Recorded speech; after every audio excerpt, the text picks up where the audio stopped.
Su Xiaowei yang imut langsung mengulurkan tangannya. Tanpa ragu-ragu mengambil gantungan ayam kecil itu. Aku merasakan jari-jari Su Xiaowei yang hangat melintas di tanganku. Tanganku gemetar dan aku menariknya kembali. Su Xiaowei melirik ke arahku dan melihat pipiku memerah. Dia menundukkan kepalanya sedikit dan dengan cepat menggantungkan gantungan ayam kecil itu di tas selempangnya. Dia berbisik, "Ini sudah bagus. Aku sangat menyukainya. Aku merasa gantungan ini agak sulit untuk diberikan. Tapi kakak Su kelihatannya sepertinya sangat menyukainya." Su Xiaowei mengajakku untuk bernyanyi. "Kamu mau ikut juga?" Meskipun itu hanya pertanyaan, tapi tatapannya tertuju padaku dengan penuh harapan. Aku juga sedang dalam suasana hati yang buruk. Kalau Nyonya Gu tahu bahwa Gu Qing Han berkelahi di restoran demi aku, belum tahu apakah dia akan diam-diam menambahkan sesuatu ke makananku. Aku langsung mengangguk. "Ayo, kita berangkat sekarang?" Su Xiaowei mengangguk. Aku memesan taksi lewat aplikasi ponsel. Saat ini dia tiba-tiba merasa sedikit menyesal. Dulu, dia bertengkar dengan orang tuanya karena ingin belajar bertani. Saat kabur dari rumah, seharusnya dia membawa mobil Maybach miliknya. Mobil yang dia bawa itu adalah hadiah dari kakeknya, dan tidak menggunakan uang orang tuanya. Dia seharusnya bisa membawanya. Terus-terusan naik taksi bersama Mu Chen juga bukan solusi. Nanti dia juga harus menyewa rumah di luar, dan harus mengajak Mu Chen jalan-jalan kemana-mana. Tidak bisa, lebih baik beli mobil saja. Lagi pula, dia masih punya sedikit uang. Sambil memikirkannya, sambil mengirim pesan di grupnya. "Hari ini ulang tahunku. Kalian harus datang ke Lansin KTV." Di grup itu hanya ada 7 orang. Beberapa teman sekelas masih di ladang dan belum pulang. Ada yang masih mengerjakan tugas dan skripsi. Tiba-tiba melihat pesan ini. Awalnya semua merasa bersemangat. "Adik ketujuh, akhirnya kamu ingat untuk mentraktir kakak-kakak makan. Nona Su yang mentraktir. Kalian harus datang ya. Tepatnya aku belum makan. Hari ini kita makan yang mahal. Tunggu sebentar, adik ketujuh. Kalau aku nggak salah ingat, bukankah ulang tahunmu di bulan Juli? Tanggalnya jadi nggak cocok. Apakah kamu benar-benar berulang tahun?" Mobilnya sudah datang. "Su Xiaowei, tolong buka pintunya untukku." Su Xiaowei melihatku masuk ke dalam mobil. Baru setelah itu dia berjalan ke sisi lain. Setelah masuk ke dalam mobil, dia membalas pesan di ponselnya.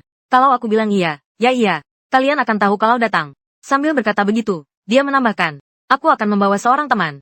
Jangan merekam." Baru setelah mengirim pesan itu dia mematikan ponselnya. Suasana hatiku terus-menerus kurang baik. Su Xiaowei menoleh dan bertanya, "Kamu mau minum teh susu?" Katanya, minum teh susu bisa bikin suasana hati jadi lebih baik. Aku balik bertanya, "Kakak mau minum? Mau aku belikan?" Saat Su Xiaowei membawaku ke sana, beberapa teman sekelompoknya sudah ada di sana. Di antaranya ada 3 teman laki-laki dan 3 teman perempuan. Ditambah Su Xiaowei dan aku, totalnya ada 8 orang. Ketika mereka melihat Su Xiaowei datang, mereka sangat bersemangat. "Kakak ketujuh, kamu akhirnya datang. Kami sudah menunggumu." Seorang siswi yang agak gemuk, seorang teman sekelas perempuan berkacamata berlari menghampiri, berusaha memeluk Su Xiaowei. Su Xiaowei bereaksi dengan cepat. Dia menarikku ke samping. Sambil mengerutkan kening, dia berkata, pelan-pelan, "Hati-hati, jangan sampai menabrak orang." Mu Chen sangat kurus. Kalau sampai benar-benar tertabrak, bisa jadi masalah besar. Baru saat itu teman-teman sekelas di ruang pribadi itu melihatnya. Aku yang mengikuti di belakang Su Xiaowei. Mata besar Wei Wei Mo terlihat terkejut. Salah satu teman sekelas laki-laki bertubuh tinggi, berkata dengan nada terkejut, "Xiaowei, kamu datang bersama pacarmu?" Semua orang langsung bersorak. Gak mungkin, gak mungkin. Ternyata Kimei sudah punya pacar. Aku jadi malu dan pipiku memerah. Aku menoleh dan menatap Su Xiaowei. Mata Su Xiaowei bersinar. Dia menarikku ke sana dan berkata kepada semua orang agar tidak bicara sembarangan. "Namanya Mu Chen. Dia adalah adik angkatan dari Universitas A di seberang. Bukan pacarku." Semua orang berseru. "Oh." Mereka menunjukkan ekspresi yang tidak percaya, seolah-olah mereka mengerti. "Belum sekarang, tapi nanti mungkin saja." Tapi mereka belum pernah melihat Su Xiaowei. Dengan cowok mana dia dekat, dia selalu terlihat dingin. Dia bersikap dingin kepada semua orang.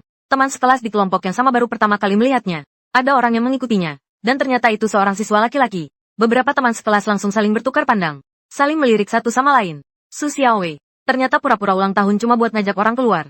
Sepertinya dia tertarik padanya. Semua orang menatap dengan tatapan penuh rasa ingin tahu. Salah satu teman sekelas perempuan memberiku sebotol cola. Dengan ramah berkata, "Halo, adik kelas. Namaku Xia Yumo. Kamu bisa memanggilku kakak. Aku baru saja mau bicara." Tiba-tiba Su Xiaowei berkata dengan nada dingin.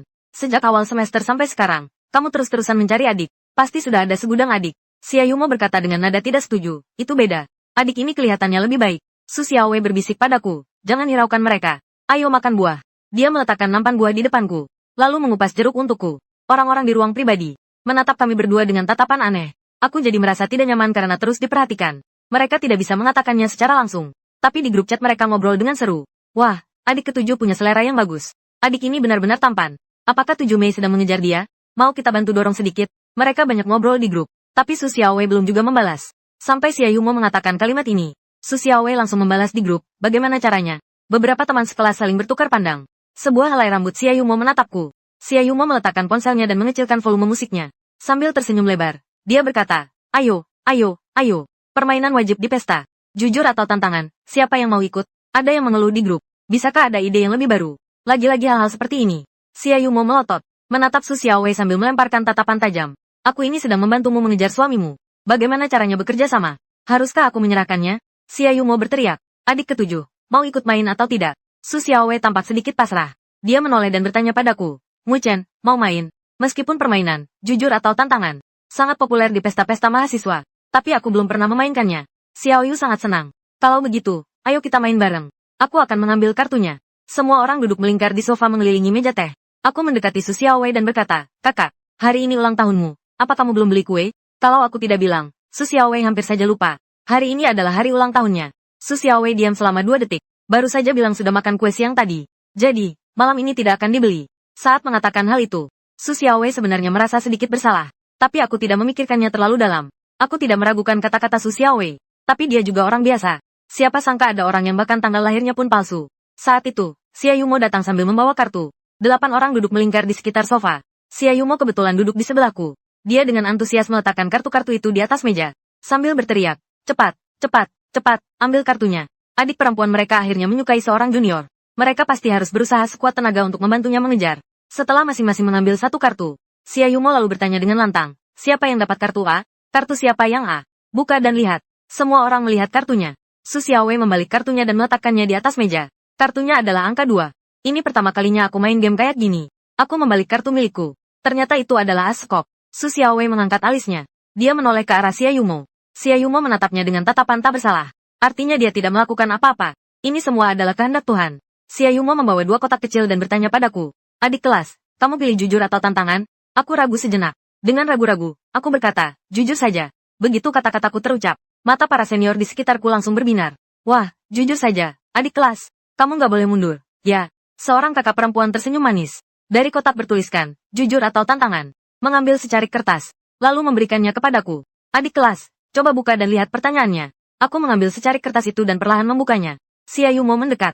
Dia bersuara keras. Kapan kamu jatuh cinta pertama kali? Semua orang menatapku dengan tatapan tajam. Bahkan Su Xiaowei di sampingku pun sedikit memiringkan kepalanya. Tak bisa menahan diri untuk tidak menatapku. Ragu sejenak. Kalau bicara soal seumur hidup, aku pasti belum pernah punya cinta pertama. Tapi kalau hal-hal di kehidupan sebelumnya juga dihitung, maka sejak usia 18 tahun aku sudah menyukai Gu Qinghan. Dan mulai menjalin hubungan dengan Gu Qinghan saat berusia 19 tahun. Aku kan tidak kehilangan ingatan. Aku ingat dengan jelas kejadian di kehidupan sebelumnya. Setelah menjalani hubungan yang tidak indah itu, aku tak bisa kembali ke masa-masa polos saat cinta pertama. Keadaan yang masih polos. Aku tersenyum sedikit canggung. Dengan samar-samar aku berkata, mungkin saat masih sekolah. Tapi tidak menyebutkan sekolah apa. Kalimat itu sebenarnya sama saja dengan tidak mengatakan apa-apa. Semua orang menatapku. Lalu mereka menoleh ke Su Xiaowei. Raut wajah Su Xiaowei tampak kaku. Tatapannya juga agak dingin. Saat masih sekolah. Jadi kapan itu? Xia Yumo batuk 2 kali. Dengan penasaran bertanya kepada adik kelasnya. Di sini baru 1 bulan sejak awal semester. Apakah saat kamu baru masuk sekolah juga seperti ini? Siapa pacarmu? Aku sudah menggulung kertasnya dan memasukkannya kembali ke dalam kotak. Dengan sedikit malu-malu, aku berkata, kakak senior. Bukan kali ini saat masuk. Jadi itu pacaran di SMA. Saat itu ada seorang gadis yang berkata, jujur saja. Sebenarnya, saat pertama kali masuk taman kanak-kanak, sudah menyukai seorang anak laki-laki. Apakah cinta sepihak juga termasuk cinta pertama? Seorang anak laki-laki lain ikut-ikutan. Kalau begitu, menurutmu, aku sudah punya orang yang kusukai sejak usia 3 tahun. Mendengar itu, raut wajah Su Xiaowei pun kembali rileks. Kalau begitu, sepertinya memang ada benarnya. Xiao Yu tidak bisa berkata-kata. Baiklah, baiklah, kalian semua punya cinta pertama. Cinta pertama, kalian semua punya cinta pertama. Oke, ayo, kita lanjut ke putaran berikutnya. Di putaran kedua, seorang kakak senior mendapatkan kartu A. Dia memilih tantangan. Xia Yumo membacakan catatan itu dengan lantang. Pilih 1 orang. Dan duduk di pangkuannya. 5 menit. Semua orang mulai bersorak. Aduh, jangan pilih aku, jangan pilih aku. Kaki saya kaku, tidak kuat. Di tengah tawa riuh orang-orang, gadis itu berkata dengan gembira. Aku memilih kakak Siang Qiang. Sambil berkata begitu, dia memilih gadis lain. Tak lama kemudian, permainan dilanjutkan. Kali ini giliran Su Xiaowei yang menarik kartu A. Dia meletakkan kartu itu. Dia tersenyum dan berkata, aku pilih, tantangan. Xia Yumo langsung menyerahkan kotak undian. Dia meliriknya dengan penuh arti. Isyarat mata Xia Yumo terlalu jelas. Su Xiaowei merasa sedikit pasrah. Dia mengikuti arah pandangan Xia Yumo dan mengambil secarik kertas. Setelah membukanya, Xia Yumo menerimanya. Dan membacanya dengan lantang. Dengan orang di sebelah kananmu. Genggam tanganmu. 10 menit. Semua orang langsung bersorak. Wah, adik ketujuh, kamu beruntung banget. Su Xiaowei. Seorang senior bertubuh kekar di sebelah kiri berteriak dengan keras. Aduh, jangan berlebihan. Adik-adik kelas akan ketakutan dan kabur karena kalian. Begini saja. 7. Pegang tanganku. Tangan aku memang agak berkeringat. tapi nggak masalah. Lagi pula kamu nggak keberatan, kan? Ayo, 7 Mei. Sambil berkata, dia langsung mengulurkan tangannya untuk menggenggam tangan Su Xiaowei. Su Xiaowei pun menyadari. Dengan cepat memasukkan tangannya ke saku. Orang itu masih memegang lengan Su Xiaowei dan menariknya keluar. Jangan malu-malu. Aku saja tidak keberatan. Kenapa kamu harus keberatan? Ayo, adik ketujuh. Su Xiaowei mundur dengan pasrah. Jangan bercanda. Aku tidak akan menggandengmu. Xia Yumo juga mendekat dan menahan orang itu. Lalu berkata bahwa kita harus mematuhi aturan. Kamu mengerti, kan, adik kelas itu? Xia Yumo tersenyum manis sambil berkata bahwa ini semua hanya permainan. Kamu gak keberatan kan? Aku melihat mereka bercanda. Aku sedikit iri dengan hubungan mereka. Aku menggelengkan kepala dengan sedikit malu. Kataku, aku tidak keberatan kok. Sambil berkata begitu, aku bahkan mengulurkan tanganku. Aku menatap Su Xiaowei dengan senyum di bibir. Telinga Su Xiaowei memerah. Dia berkata, terima kasih, dengan tenang. Lalu tangan kanannya menggenggam tangan kiriku. Jari-jariku satu persatu. Satu persatu. Dan dengan lembut menggenggam tangannya yang putih dan lembut. Begitu tangan kami saling berpegangan. Wajahku langsung memerah. Ini pertama kalinya aku menggenggam tangan seorang gadis. Gaya berjabat tangan seperti ini sangat intim. Biasanya hanya dilakukan oleh pasangan kekasih. Tapi selama 5 tahun di kehidupan sebelumnya, saya tidak pernah berpegangan tangan seperti ini dengan Gu Qinghan. Permainan masih berlangsung. Tapi detak jantungku agak cepat. Hampir semua indraku terfokus pada tangan kiriku yang sedang digenggam. Seluruh tubuhku tegang dan kaku. Pipiku memerah. Su Xiaowei justru duduk di sana tanpa menunjukkan ekspresi. Namun, bagi orang yang mengenalnya, mereka bisa melihat dari gerakannya yang sedikit kaku, serta reaksinya yang sedikit lamban, bahwa hatinya saat ini juga tidak seperti biasanya. Terlalu gugup. Perasaan ini sungguh aneh. Tanganku bergerak sedikit, ingin menarik tanganku kembali. Ternyata Su Xiaowei menggenggamnya terlalu erat. Aku tidak bisa menariknya. Aku dan Su Xiaowei, begitu saja, saling menggenggam tangan selama 10 menit. Saat waktu melepaskan cengkeramannya, telapak tangan Su Xiaowei pun sedikit berkeringat. Kali ini bukan hanya aku yang gugup. Jantung Su Xiaowei pun berdebar kencang. Beberapa putaran berikutnya, Su Xiaowei dan aku tidak terpilih lagi. Su Xiaowei sambil melihat para senior bermain-main, sambil menyempatkan diri mengambilkan aku satu kue mochi. Sambil berbisik menanyakan apakah aku lapar. Mau makan yang lain? Aku menerima kue puff yang dia ulurkan. Aku berbisik, tidak usah. Ini saja sudah cukup. Hari ini aku tidak bisa bertahan lebih dari 2 jam. Lalu aku dipecat. Perasaanku memang sangat buruk. Jadi malam ini aku memang tidak makan apa-apa. Tapi sekarang bersama Su Xiaowei dan para senior, bermain game di sini, bernyanyi. Suasana hatiku sudah jauh lebih baik. Aku tidak pernah punya banyak teman. Jadi biasanya, meski tidak ingin pulang, sebenarnya aku juga tidak tahu harus pergi kemana. Sekarang Su Xiaowei bisa mengajakku keluar bermain. Aku sebenarnya sangat berterima kasih padanya. Soal kenapa Su Xiaowei begitu banyak membantuku. Untuk saat ini, aku belum terlalu memikirkannya. Sejak kecil, karena kondisi keluarga, sudah merasa rendah diri. Dan di kehidupan sebelumnya pernah mengalami hubungan yang gagal. Baik dalam kehidupan maupun dalam hubungan asmara. Sebenarnya aku cukup merasa rendah diri. Di lubuk hati, aku selalu merasa, seharusnya tidak ada orang yang benar-benar menyukaiku. Apalagi, seperti Su Xiaowei, gadis yang cantik dan lembut, pasti tidak mungkin menyukaiku. Saat memikirkan hal itu, aku menoleh dan melihat Su Xiaowei sebentar. Su Xiaowei bertubuh bagus dan cantik, dan orangnya juga baik. Gu Qinghan sama sekali tidak bisa dibandingkan dengannya. Sambil memikirkannya, aku kembali teringat pada Gu Qinghan. Suasana hatiku langsung jadi buruk. Su Xiaowei dengan tajam menyadari bahwa suasana hatiku sedang tidak baik. Dia menoleh dan menatapku dengan penuh perhatian, bertanya apa yang terjadi. Wajahku memerah dan aku menggelengkan kepala. Tidak apa-apa, aku menundukkan kepala, merasa sedikit canggung. Sial, sejak tadi kita saling menggenggam tangan. Aku jadi nggak bisa menatap mata Su Xiaowei lagi. Sekarang, setiap kali aku melihat tangan Su Xiaowei, aku jadi merasa malu. Setelah bermain, jujur atau tantangan, lebih dari 10 putaran. Melihat waktu sudah tidak terlalu pagi. Para senior yang hadir di sini, semuanya adalah dosen pertanian. Orang-orang yang hidup di ladang seperti sapi dan kuda. Setiap hari sebelum fajar harus turun ke ladang untuk menggali tanah. Dan pulang saat hari sudah gelap dengan tubuh penuh lumpur. Sekarang sudah jam 11. Sapi dan kuda bersiap pulang. Kalau tidak, begitu asrama ditutup, Niuma tidak akan punya tempat untuk pergi. Jika hujan, jangan tanya Su Xiaowei. Adik ketujuh, pulanglah ke asrama. Su Xiaowei dulu tinggal di asrama. Meskipun dia punya rumah di kawasan perumahan Dongsan yang dekat, tapi dia jarang pulang ke Dongsan. Tapi belakangan ini entah kenapa, Su Xiaowei pun jarang kembali ke asrama. Xia Yumo menatapku lalu menatap Su Xiaowei. Rasa penasaran di matanya terlihat jelas. Benar saja, Su Xiaowei menggelengkan kepalanya. Tidak bisa. Aku akan mengantar Mu Chen pulang. Xia Yumo mengangguk, sambil tersenyum lebar. Dia berkata, oke. Kalau begitu, kami pergi dulu. Sebagian besar dari mereka tinggal di asrama sekolah. Mereka kembali ke kampus sebelum asrama ditutup. Su Xiaowei mengajakku keluar dari mal, lalu memesan taksi. Dia bertanya apakah aku senang malam ini.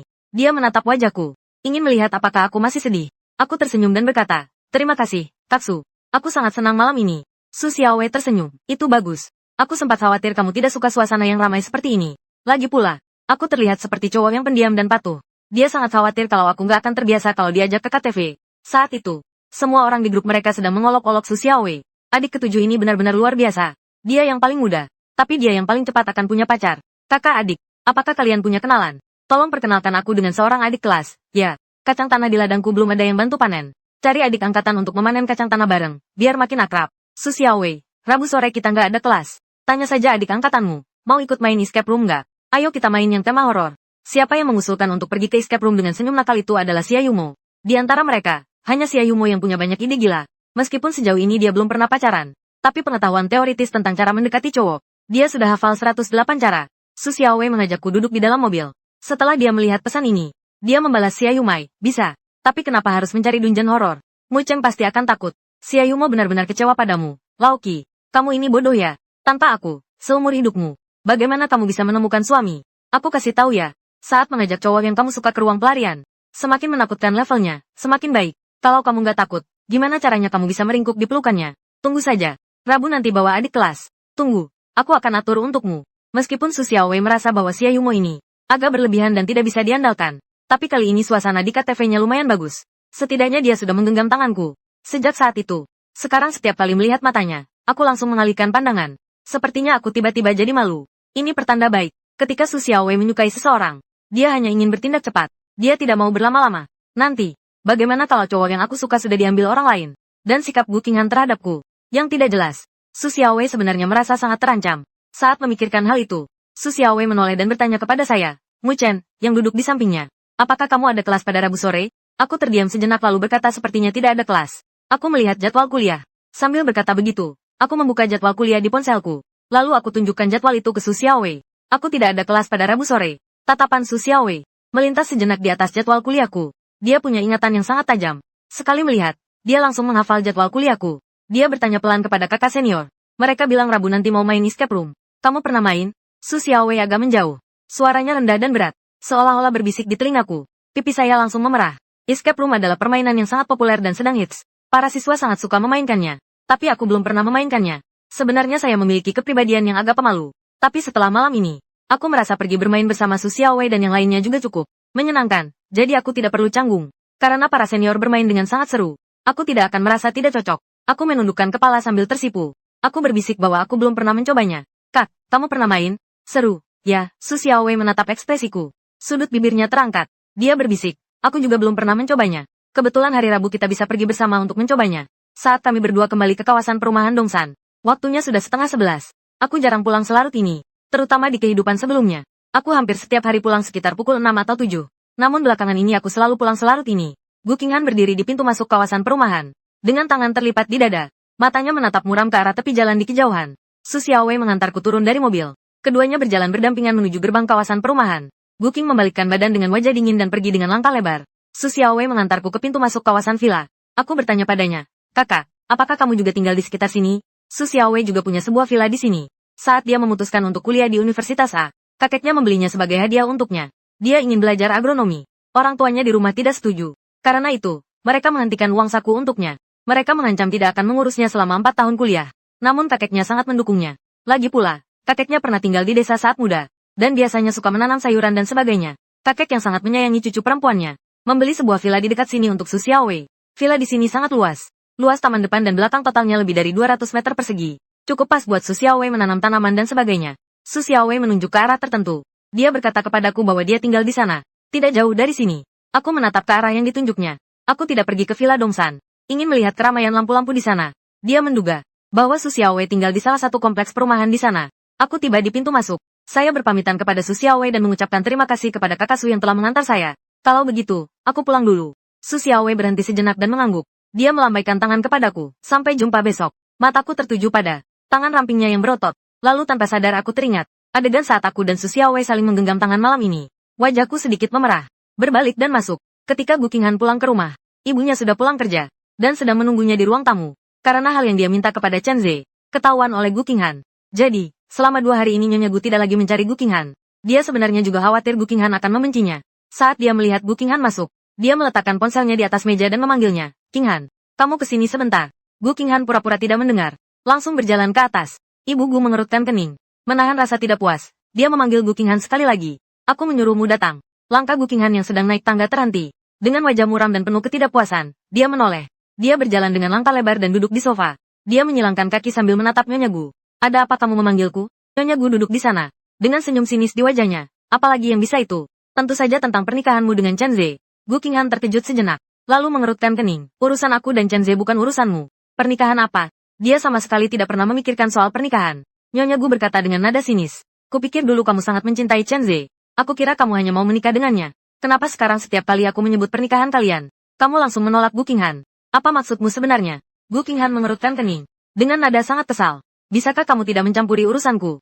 Dulu kamu yang tidak setuju aku bersamanya. Sekarang yang memaksa kita menikah juga kamu. Apa yang sebenarnya kamu inginkan dariku? Nyonya Gu membuka halaman berita di ponselnya. Dia meletakkannya di depan Gu Qinghan dan berkata, lihat sendiri. Gu Qinghan dengan gelisah mengambil ponselnya dan melihatnya. Lalu alisnya berkerut. Siapa yang membocorkannya? Berita-berita di mana-mana tentang dia dan Chen Ze yang pacaran. Baru saja masuk ke hotel. Bahkan membawa Chen Ze melihat foto-foto rumah tua keluarga. Keluarga Gu masih cukup terkenal di Haicheng. Sebagai pewaris keluarga Gu, orang terkaya di Haicheng, Gu Qinghan telah menjadi sorotan sejak kecil. Bahkan ketika ia memutuskan untuk tidak melanjutkan studi ke luar negeri dan memilih kuliah di Universitas A, hal itu pun diberitakan selama beberapa hari. Ayah Chen Ze dulunya adalah seorang politisi. Namun baru-baru ini dia ditangkap. Saat ini sedang dalam masa sensitif penyelidikan. Namun Gu Qinghan malah menjalin hubungan asmara dengan putranya. Bahkan membawanya pulang untuk bertemu orang tuanya. Hal ini tak bisa tidak membuat orang berpikir macam-macam. Dalam sekejap, berita-berita bermunculan di mana-mana. Orang-orang di internet sudah mulai membicarakan. Keluarga Gu dan keluarga Chen terlibat dalam kolusi antara pejabat dan pengusaha. Nyonya Gu tertawa sinis dan berkata, sekarang sudah jelas. Seluruh dunia sudah tahu kalau kamu pacaran dengan Chen Ze. Seperti yang kamu inginkan. Kamu puas? Gu Qinghan mengerutkan kening. Dia meletakkan ponselnya. Dengan nada dingin dia berkata, kenapa kamu tidak menyuruh orang-orang itu mundur? Tidak bisa. Apakah hal ini akan mempengaruhi reputasi keluarga Gu? Apakah ayahnya tahu soal ini? Gu Qinghan merasa sangat kesal memikirkan hal ini. Gu Qinghan berkata dengan suara dingin, bagaimana bisa begini? Siapa sebenarnya yang membocorkan hal-hal ini? Nyonya Gu mendengus sinis. Siapa lagi kalau bukan? Pasti keluarga Chen. Seharusnya Chen Ze hanya bisa melarikan diri ke luar negeri. Tapi sekarang dia bisa mendekati keluarga Gu. Pasti dia tidak akan mau pergi. Nyonya Gu mengambil kembali ponselnya. Menghubungi asistennya untuk menangani masalah ini. Baru setelah itu dia menatap Gu Qinghan dan berkata, masalah ini sudah kuselesaikan untukmu. Tapi soal kamu dan Chen Ze, sebaiknya kamu memikirkannya lagi dengan matang. Gu Qinghan merasa sangat kesal. Jadi, siapa yang membocorkan hal ini? Menurut maksud kata-kata Nyonya Gu, mungkin ada hubungannya dengan keluarga Chen. Tapi Gu Qinghan enggan mempercayainya. Bahwa Chen Ze akan menjebaknya seperti ini. Gu Qinghan langsung keluar rumah di tengah malam sambil membawa kunci. Mengemudi untuk mencari Chen Ze. Saat dia keluar, kebetulan aku baru saja masuk dari luar. Lampu mobilnya menyilaukan. Aku mengulurkan tangan untuk menghalanginya. Lalu aku melirik ke arah kursi pengemudi. Tepat saat itu, mataku bertemu dengan mata Gu Qinghan yang tampak muram. Aku mengerutkan kening tanpa berkata-kata dan menepi ke pinggir jalan. Gu Qinghan sangat ingin bertanya padaku. Sebenarnya hubungan apa yang aku miliki dengan Xiao Wei? Mengapa belakangan ini sering melihat aku bersama Su Xiao Wei? Lagi pula, hal ini tidak pernah terjadi di kehidupan sebelumnya. Tapi kalau dipikir-pikir, dia juga tidak punya hak untuk menanyakan hal-hal seperti itu. Intinya, dia baru saja membuatku dipecat dari restoran. Meskipun dia tidak menunjukkannya, tapi dia tetap khawatir aku marah padanya. Gu Qinghan ragu-ragu sejenak, tapi akhirnya dia tetap pergi dengan mobilnya. Ketika aku kembali ke rumah kecil itu, ayah sedang bermain catur dengan sopir lain di depan pintu. Segera berdiri. Mu Chen, kamu sudah pulang. Aku membuka pintu kamarku. Aku agak terkejut saat melihat ayah. Ayah, sudah larut begini, kamu belum tidur? Ayah mengangguk dan berkata, masuklah, kita bicara sebentar. Ayah jarang ngobrol denganku. Dulu, saat aku masih kecil, kami sering ngobrol. Tapi setelah aku dewasa, semakin jarang. Melihat raut wajah ayah sekarang, aku tak bisa menahan rasa khawatir. Apakah ada sesuatu yang terjadi pada ayah? Ayah masuk ke kamar dan duduk di sebuah bangku. Dia melihatku sedang merapikan tas sekolah. Sambil berkata, Dunia Fana, aku ingin memberitahumu sesuatu. Dia ragu sejenak sebelum berkata, aku berencana untuk mengundurkan diri. Aku tidak akan lagi mengemudi untuk menghidupi keluargaku. Gerakan saya saat merapikan tas terhenti sejenak. Aku menatap ayahku dengan sedikit terkejut. Kamu tidak mau melakukannya lagi. Tadi ayah bilang bekerja di keluarga gue itu bagus. Pengurus rumah tangga dan sopir-sopir lainnya juga ramah. Ditambah lagi, disediakan makan dan tempat tinggal serta asuransi dan tunjangan pensiun. Yang lebih penting lagi, pekerjaannya ringan tapi gajinya besar. Dia merasa bisa terus bekerja di sini. Lalu kenapa tiba-tiba dia bilang mau resign? Ayah menatapku. Dia berbisik, ibu gue pasti membuatmu kesulitan belakangan ini, kan? Raut wajah ayah menjadi sedikit lebih serius. Dan juga Nona Gu. Apakah dia juga menegurmu? Ayahmu tidak ingin anaknya dirugikan. Bahkan jika anaknya harus tinggal di asrama, dia akan mengundurkan diri. Tidak ingin anaknya saat pergi ke sekolah. Dia masih akan diejek, dan dikatakan sebagai anak sopir si Anu. Dia tidak tega melihat anaknya diperlakukan tidak adil. Aku diam cukup lama sebelum bertanya, bagaimana dengan Bibilan? Kamu sudah bicara dengannya? Ayah mengangguk dan menghela napas. Dia tidak mau mengundurkan diri. Jadi, aku memutuskan untuk pulang ke kampung halaman dulu. Dia akan tetap bekerja di sini. Tapi Zhang Lan bukan ibu kandungku. Pengaruhnya terhadap saya tidak terlalu besar.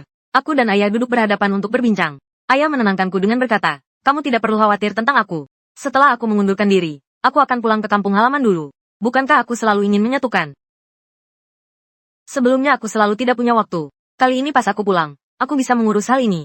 Ayah mulai membicarakan hal lain. Rumah di kampung halaman juga sudah waktunya diperbaiki. Bukankah kamu sebelumnya bilang atapnya bocor? Nanti saat tahun baru, rumah itu sudah tidak layak huni. Sebenarnya ayah selalu ingin kembali ke kampung halaman. Tapi selama ini demi merawatku dan membiayai pendidikanku. Bahkan saat tahun baru pun dia harus bekerja dan tidak punya waktu luang. Mataku berkaca-kaca. Hatiku terasa sedih. Dokter bilang, maafkan ayah. Untungnya, sebelum aku terlahir kembali, sudah tahu cara menghindari risiko. Aku tidak akan seperti di kehidupan sebelumnya. Bodoh-bodohnya mengira Gu Qinghan menyukaiku. Mengira Nyonya Gu akan menerimaku. Lalu dengan bodohnya mengorbankan diri sendiri. Bahkan menyeret ayahku ke dalam masalah. Ayahnya sebenarnya telah menabung cukup banyak uang selama bertahun-tahun. Uangnya cukup untuk membeli sebuah rumah kecil secara tunai. Tapi bagi saya, rumah kecil dengan 2 kamar tidur dan 2 ruang tamu sudah cukup. Sedangkan untuk dirinya sendiri, dia sudah punya rencana. Kembali ke kota kecil dan membuka warung kecil atau semacamnya. Atau kembali ke desa untuk menanam pohon. Lagi pula, dia akan pensiun beberapa tahun lagi. Semuanya harus sesuai keinginanku. Adapun Zhang Lan, kalau dia mau tetap tinggal di sini, biarkan saja. Lagi pula, ayah juga bisa datang mengunjunginya secara berkala. Suatu hari kalau dia nggak mau kerja lagi, dia bisa dibawa pulang lagi. Lagi pula dia tidak akan setuju kalau Zhang Lan ikut campur urusanku. Tentu saja, kadang-kadang dia memang tidak bisa membedakan. Setelah ayah pergi, aku tidak bisa tidur. Semalaman tidak bisa tidur. Di kehidupan sebelumnya, aku pernah menjalin hubungan selama 5 tahun dengan Gu Qinghan. Meskipun hasilnya tidak sesuai harapan, tapi selama proses pacaran, Gu Qinghan setidaknya secara luar biasa masih baik padaku. Satu-satunya hal yang menyakitkan adalah Nyonya Gu yang memberi aku obat, sehingga kesehatannya terus-menerus tidak baik, dan diabaikan oleh keluarga Gu. Sepanjang hidupnya, segalanya selalu berkembang ke arah kemungkinan lain.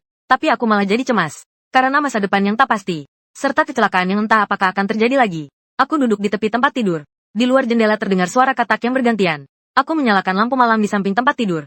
Aku membuka tirai, membuka jendela. Dalam sekejap, angin malam membawa aroma tanah yang lembab dan wangi bunga yang lembut mengalir masuk ke jendelaku.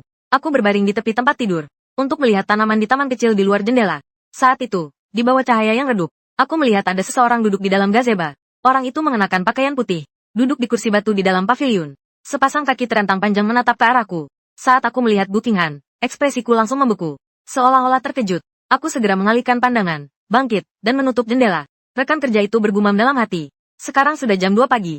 Kenapa Gu Qinghan masih berdiri di luar jendela? Tak kunjung pergi. Agak menakutkan. Lagi pula, bukankah dia pergi mengemudi pada malam hari? Kenapa dia pulang secepat itu? Bukankah dia pergi menemui Chen Ze? Aku terlihat oleh Gu Qinghan saat menutup jendela.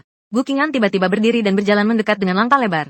Suaranya agak serak. Dia memanggilku. Mu Chen, dengan suara pelan. Tunggu sebentar, aku tidak menunggu dia menutup jendela. Gu Qinghan terpaksa berjalan cepat mendekat. Satu tangannya menahan pintu kaca jendelaku. Dia bersandar di tepi jendela dan bertatapan dengan aku yang berdiri di dalam. Gu Qinghan menatapku dengan tajam. Tubuhnya masih tercium aroma alkohol yang samar. Dia berbisik, Mu Chen, bagaimana kalau kamu jadi pacarku? Wajahku menjadi dingin. Aku menatap Gu Qinghan dengan dingin. Tidak bagus. Gu Qinghan menatapku dengan ekspresi yang berbeda. Sepertinya dia tidak menyangka aku akan menolaknya. Padahal di kehidupan sebelumnya dia juga bertanya seperti itu. Saat itu aku langsung menyetujuinya. Gu Qinghan agak kesal. Kenapa aku menolaknya? Apakah karena Su Xiaowei? Gu Qinghan benar-benar tidak bisa memikirkan alasan lain. Aku mulai tidak sabar. Ini tidak ada hubungannya dengan Su Senior. Aku menatap Gu Qinghan. Wajahnya memancarkan senyuman sinis. Gu Qinghan, aku hanya tidak menyukaimu. Setelah jeda sejenak, aku berkata lagi, kamu benar-benar menjengkelkan. Ini pertama kalinya Gu Qinghan mendengar kata-kata seperti itu. Gu Qinghan yang selama ini selalu dipuja-puja. Belum pernah ada yang berbicara seperti itu kepadanya. Biasanya dia yang menggerakkan jarinya. Orang-orang pun berduyun-duyun, berbondong-bondong mendekatinya. Aku malah bilang dia menyebalkan. Wajah Gu Qinghan menjadi muram. Dia hanya berdiri di sana dengan tenang. Seolah-olah dia sama sekali tidak mengerti apa yang kukatakan. Menatapku dalam diam. Setelah beberapa saat, Gu Qinghan sepertinya baru sadar. Dan menyadari bahwa emosinya mulai tak terkendali lagi. Sebenarnya dia ingin berbicara dengan baik padaku. Matanya menatapku lurus-lurus. Lalu dia perlahan bertanya, jadi, kamu masih menyalahkanku? Aku belum pernah benar-benar mengejarmu, kan? Suaranya rendah dan pelan. Dengan sedikit emosi yang sulit ditebak, aku menatapnya tanpa ekspresi. Dalam hati aku merasa itu sangat ironis. Di kehidupan sebelumnya, aku begitu menyukainya. Matanya tak pernah memandangku. Akhirnya kali ini aku tidak mau peduli padanya. Tapi dia malah mendekat dan bertanya kenapa. Sungguh konyol. Aku menggelengkan kepala. Tidak. Terlepas dari apakah kamu mengejarku atau tidak, kita tidak mungkin bersama. Gu Qinghan mendengarkan kata-kataku, tapi dia tidak percaya.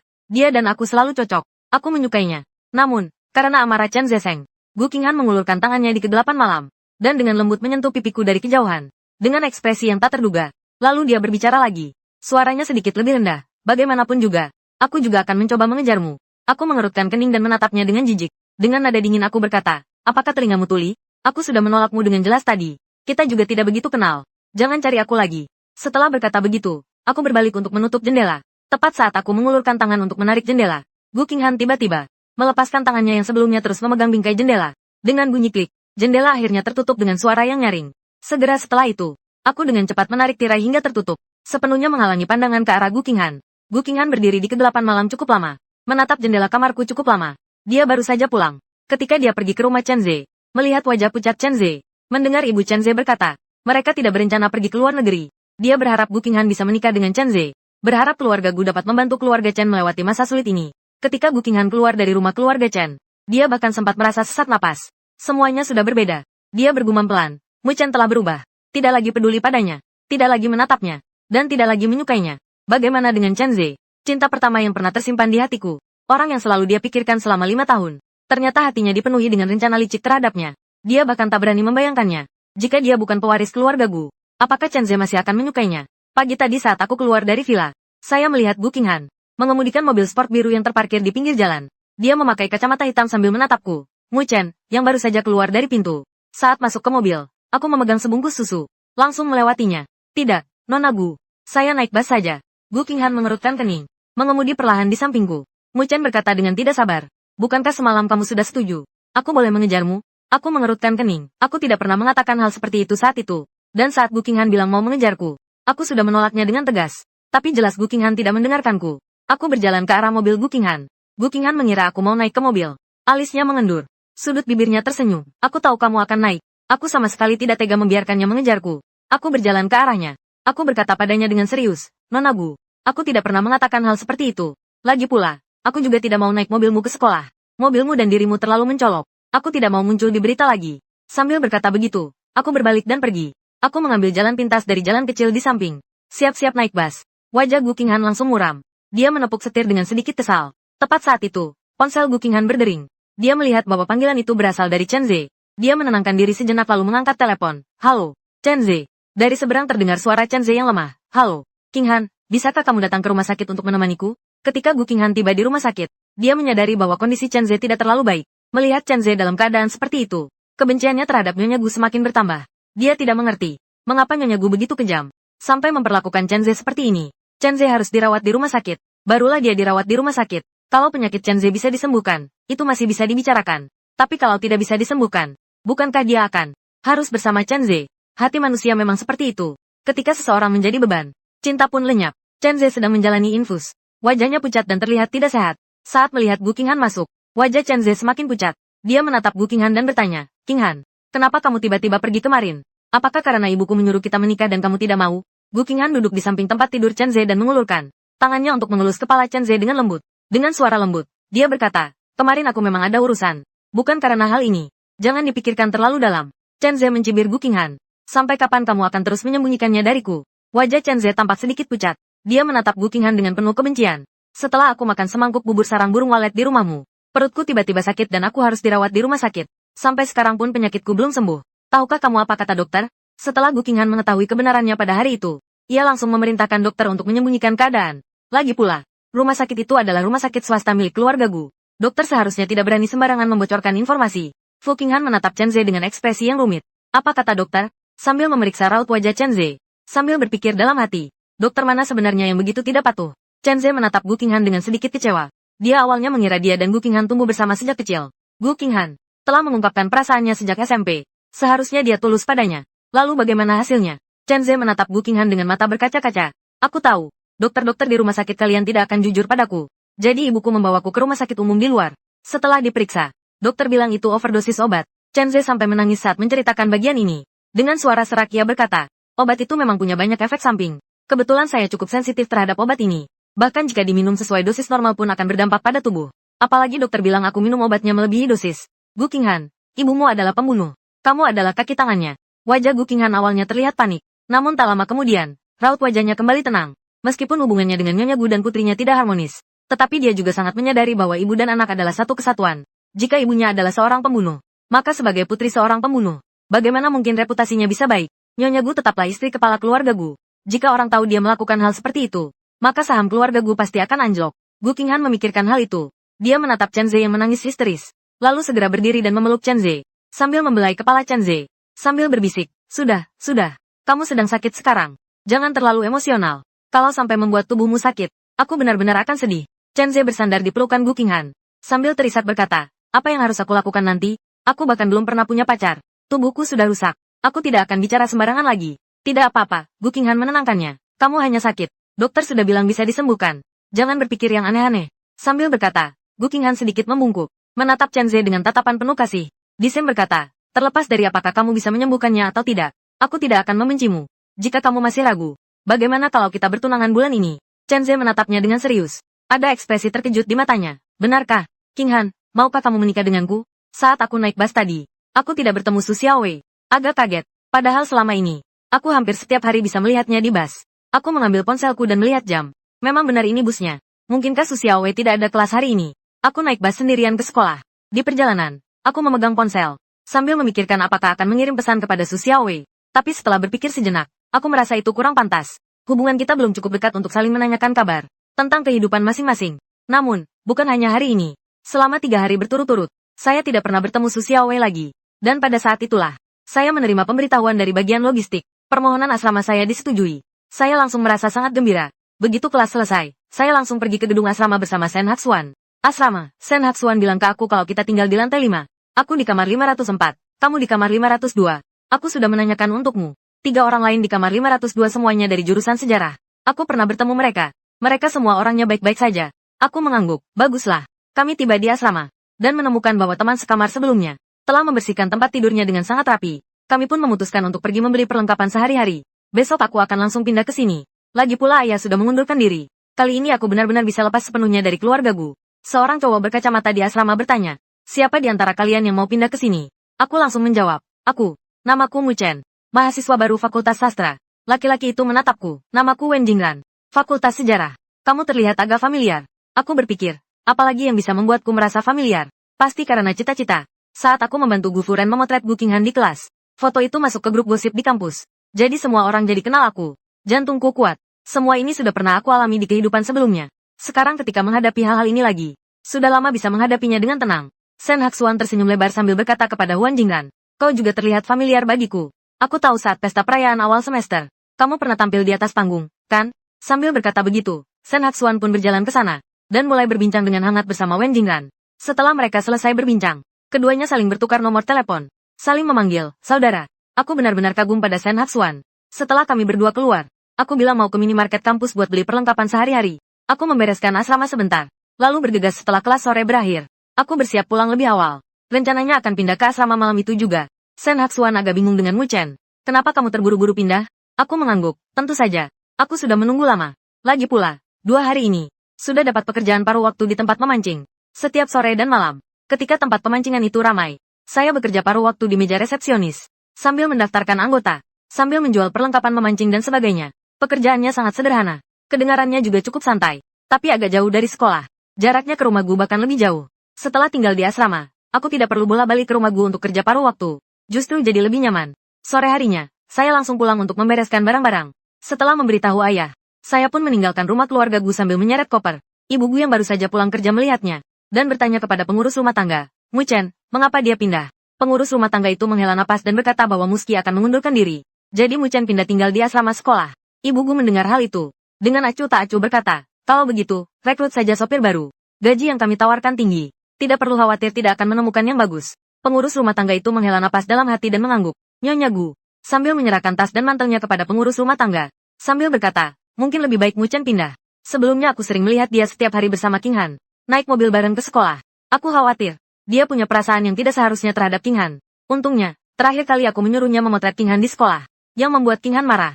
Kalau tidak, King Han mungkin benar-benar akan terpikat. Pengurus rumah tangga itu tersenyum dan mengangguk. Benar, Nyonya memang sangat teliti. Hanya bisa dikatakan, memang pantas Nyonya keluarga Gu. Pikirannya ternyata sejauh itu. Pada hari saya pindah ke asrama, setelah ragu-ragu cukup lama, akhirnya aku mengirim pesan kepada Su Xiaowei, kakak seniorku. Aku sudah pindah ke asrama. Sekarang aku tidak perlu lagi terburu-buru naik bus pagi-pagi buta. Saat ini, Su Xiaowei yang baru saja keluar dari gerbang kampus bersama teman-temannya, tiba-tiba langkahnya terhenti. Dia mengerutkan kening. Wajahnya tampak sedikit muram. Xia Yumo yang berjalan bersamanya, melihat ekspresinya seperti itu, akhirnya tidak tahan lagi dan bertanya padanya, adik ketujuh, kenapa selama 3 hari ini kamu terus-terusan melihat ponselmu? Siapa sebenarnya yang kamu tunggu kabarnya? Sudah 3 hari berturut-turut. Padahal biasanya Su Xiaowei jarang main ponsel. Tiba-tiba saja dia mengambil ponselnya dan melihatnya sebentar. Seolah-olah sedang menanti pesan dari seseorang. Xia Yumo sudah memberitahunya. Daripada menunggu, lebih baik mengambil inisiatif. Tapi Su Xiaowei bilang aku sedang bertindak. Kamu tidak mengerti. Satu kalimat saja sudah cukup untuk membungkam Xia Yumo. Xia Yumo hanya bisa mengeluh tanpa kata-kata. Apa ini? Pura-pura menjauh? Apa sih yang kamu lakukan? Sampai pakai strategi Sun Tzu. Su Xiaowei tidak berkata apa-apa. Sampai hari ini, Su Xiaowei akhirnya menerima kabar dariku. Hati Su Xiaowei akhirnya lega. Setelah 3 hari berturut-turut tidak naik bas, akhirnya aku mengirimkan pesan kepadanya. Bagus, ini awal yang baik. Ini berarti aku peduli padanya. Su Xiaowei terhenti sejenak. Wajahnya tampak dingin. Kenapa dia pindah ke asrama? Bukankah ini membuat rencananya selanjutnya jadi sulit dijalankan? Buku Sun Tzu menipunya. Aku akan pindah ke asrama. Su Xiaowei benar-benar tidak menyangka. Tentu saja, setelah berpikir sejenak. Sebenarnya, pindah ke asrama justru merupakan hal yang baik. Lagi pula, sikap Gu Qinghan terhadapku sangat aneh. Sebagai sesama wanita, Su Xiaowei sebenarnya bisa merasakannya dengan tajam. Betapa berbeda perlakuan Gu Qinghan terhadapku. Su Xiaowei benar-benar tidak bisa tidak memikirkannya. Melihat sikap Mu Chen terhadap Gu Qinghan, mereka berdua pasti sudah putus. Su Xiaowei melihat ponselnya, berpikir bahwa dia harus segera bertindak. Dia mengirim pesan menanyakan apakah kamu sudah menginap. Butuh bantuan pindah rumah? Aku langsung balas, sudah pindah. Barangnya tidak banyak. Kami sudah selesai pindah. Su Xiaowei merasa sedikit kecewa saat melihat ini. Aku masih ingat janji untuk mentraktir Su Xiaowei makan. Aku duduk di tempat tidur asrama sambil mengirim pesan kepada Su Xiaowei. Kak, kapan kamu punya waktu luang? Aku akan mentraktirmu makan. Sudah lama aku berjanji akan mentraktirnya makan. Minum teh susu atau semacamnya. Tapi sampai sekarang belum ada kesempatan. Su Xiaowei mengangkat alis. Dia mengingat kembali jadwal kuliahku. Lalu dia membalas bahwa dia punya waktu luang besok sore. Aku tidak ada kelas besok sore. Tepat sekali. Dia bisa mengajakku ke sebuah restoran daging panggang di dekat kampus. Makan paha domba panggang. Teman-teman yang sudah mencobanya bilang enak. Saya pasti juga akan menyukainya. Namun, yang tidak terduga adalah saya tidak menyetujuinya. Maaf ya, kakak. Besok sore aku harus kerja paruh waktu. Bagaimana kalau kita pergi lusa saja? Kamu dapat kerja paruh waktu baru lagi? Pekerjaan apa? Di mana alamatnya? Apakah tempat itu terpercaya? Lalu saya mengirimkan lokasi tempat memancing itu kepada Su Xiaowei. Itu adalah tempat memancing. Saya bekerja paruh waktu di sana sebagai resepsionis dan penjual. Sepertinya bisa dipercaya. Saya menemukan ini di grup kerja paruh waktu di kampus. Dulu ada senior yang pernah bekerja di sana. Tak lama kemudian, saya langsung mengirimkan informasi pekerjaan paruh waktu yang saya lihat di grup, dan mengirimkannya apa adanya ke Su Xiaowei. Setelah Su Xiaowei menerima pesan tersebut, segera membuka aplikasi Gaode Maps, mengetikkan nama tempat pemancingan untuk mencari lokasinya. Setelah lokasi ditentukan, dia kemudian mencari informasi detail tentang tempat pemancingan tersebut di internet, dan memeriksa dengan cermat banyak ulasan dan deskripsi terkait. Tepat pada saat itu, Xia Yumo pulang dari toko kecil di dekat sana, membeli 2 sosis. Dia memakan 1 sosis terlebih dahulu, lalu memberikan yang satunya kepada Su Xiaowei. Berbicara tentang 7 Mei, kamu belum mau pergi? Sudah gelap. Su Xiaowei mengambil sosis dan menggigitnya. Tiba-tiba teringat sesuatu. Dia menoleh dan bertanya pada Xia Yumo. Oh iya, bukankah kamu sangat mengenal daerah ini? Kamu tahu nggak di mana ada toko alat pancing di sekitar sini? Xia Yumo sedang asyik menikmati sosis ham. Mendengar pertanyaan Su Xiaowei, makanan di mulutnya belum sempat ditelan. Dia mengulang dengan tidak jelas, gergaji gantung. Sambil berkata, pandangannya, tanpa disadari, melirik ke arah bawah tubuh Su Xiaowei.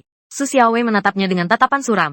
Xia Yumo terkejut. Segera bertanya, apa itu alat pancing? Apakah kamu sebegitu kesepiannya? Su Xiaowei terdiam. Itu kan alat pancing. Aku mau beli 1 set lengkap buat memancing di tempat pemancingan akhir pekan ini. Xia Yumo agak terkejut. Bukan? Kamu kan bukan mahasiswa jurusan budidaya ikan. Ikan apa yang akan kamu pancing? Su Xiaowei tidak berkata apa-apa. Setelah kelas selesai, aku membereskan barang-barangku. Lalu aku menyewa sepeda berbagi, dan mengayuh sepeda ke tempat kerja paruh waktuku di tambak ikan. Tempat pemancingan itu sangat luas. Pekerjaan di resepsionis cukup sibuk. Sebagian besar anggotanya adalah para pria parubaya, karena banyak yang sudah pensiun. Jadi tidak ada perbedaan antara hari kerja dan akhir pekan. Jumlah pengunjungnya juga cukup banyak pada hari biasa. Mereka rela mengeluarkan uang untuk menjadi anggota. Mereka tidak segan-segan membeli umpan dan perlengkapan lainnya. Hanya saja banyak orang yang berbicara dengan dialek. Saya bukan orang lokal, jadi sering tidak mengerti. Ada 2 orang di meja depan. Salah satunya adalah perempuan. Dia adalah kerabat pemilik tambak ikan. Saat ini sedang menempuh studi pasca sarjana. Biasanya dia pulang untuk membantu. Saya baru datang dan belum bisa mengoperasikan sistem. Xia Yuchi dengan sabar mengajari saya. Sistem kasir ini cukup mudah dioperasikan. Lihat dulu saya mengoperasikannya sekali. Sebagian besar anggota di sini menggunakan sistem iuran tahunan. Kamu perlu mendaftarkan kartu keanggotaan mereka.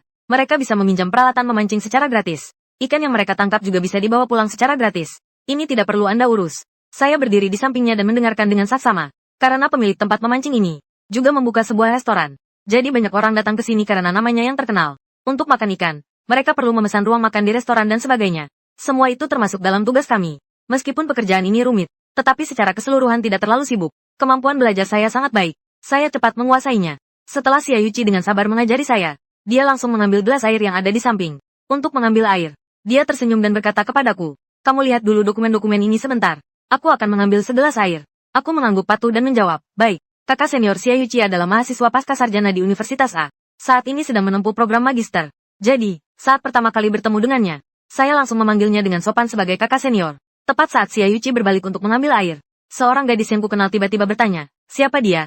Apakah kamu kenal baik dengannya? Mendengar itu, aku segera menengadah. Ternyata Su Xiaowei mengenakan jaket tahan air, dan mengenakan topi nelayan, dan membawa perlengkapan panjat yang masih baru, berdiri di depan meja resepsionis. Sedangkan penampilan Xia Yumo mirip dengan Su Xiaowei, juga berdiri di belakang Su Xiaowei, sambil melihat-lihat ke sekeliling dengan rasa ingin tahu. Mataku langsung berbinar, wajahku menunjukkan ekspresi terkejut dan gembira. Segera berdiri, sambil menyapa dengan antusias, Tatsu, kamu juga datang ke sini untuk memancing? Su Xiaowei tersenyum dan mengangguk, menjelaskan bahwa Xia Yumo sedang mengerjakan sebuah proyek, yang berhubungan dengan memelihara ikan.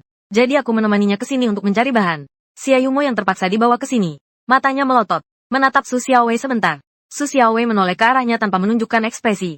Kapan proyekmu selesai? Mau beli kartu bulanan? Kartu bulanan atau tahunan? Mengapa kamu menanyakan hal ini padanya saat hujan? Bagaimana dia tahu kapan ini akan berakhir? Lalu dia balik bertanya pada Su Xiaowei. Menurutmu, kapan? Kapan waktu yang tepat untuk menyelesaikannya? Su Xiaowei berkata dengan wajah serius. Aku sudah memikirkannya dengan matang. Lebih hemat kalau beli kartu tahunan. Lagi pula, guru akan menugaskan topik tentang perikanan. Nanti pasti akan ada yang kedua dan ketiga. Kartu tahunan ini harganya cuma 1.000 yuan. Dan tidak ada batasan penggunaan. Benar-benar hemat. Bagaimana menurutmu? Xia Yumo tampak agak acuh tak acuh. Dia mengangguk santai sambil menyetujui. Ya, baiklah. Menurutku apa yang kamu katakan benar. Kalau begitu, ambil saja kartu tahunan. Lagi pula, dia tidak perlu mengeluarkan uang sendiri. Dia tentu saja tidak akan merasa rugi. Aku hanya berdiri di samping sambil mengamati mereka berdua. Tanpa sadar merasa sedikit tertawa. Dalam hati aku berpikir. Tepat pada saat itu, Su Xiaowei tiba-tiba menoleh. Dengan senyuman di wajahnya berkata kepadaku, tidak bisa.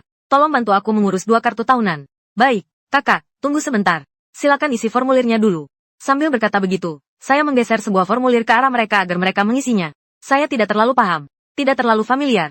Gerakanku tampak agak lambat. Xia Yumo yang berdiri di sampingnya tampak tidak menunjukkan sedikit pun ketidaksabaran. Justru terus berbincang dengan saya dengan riang. Dia menanyakan tentang pekerjaan paruh waktuku di tempat penangkapan ikan ini, termasuk gaji, dan apakah ada penggantian biaya makan. Pertanyaannya begitu banyak seolah-olah dia juga ingin bekerja paruh waktu di sana. Saya orangnya ramah terhadap pertanyaan Xia Yumo. Semuanya telah saya jawab satu persatu. Tepat pada saat itu, Xia Yuqi yang semula hendak menuangkan air, melihat ada tamu yang datang. Hatinya sedikit cemas. Apakah saya bisa mengurus kartu keanggotaan dengan lancar? Lalu dia segera meletakkan gelas air di tangannya, dan bergegas kembali ke meja resepsionis. Xia Yuqi datang ke sampingku dan berdiri berdampingan denganku. Bahu kami berdua hampir bersentuhan.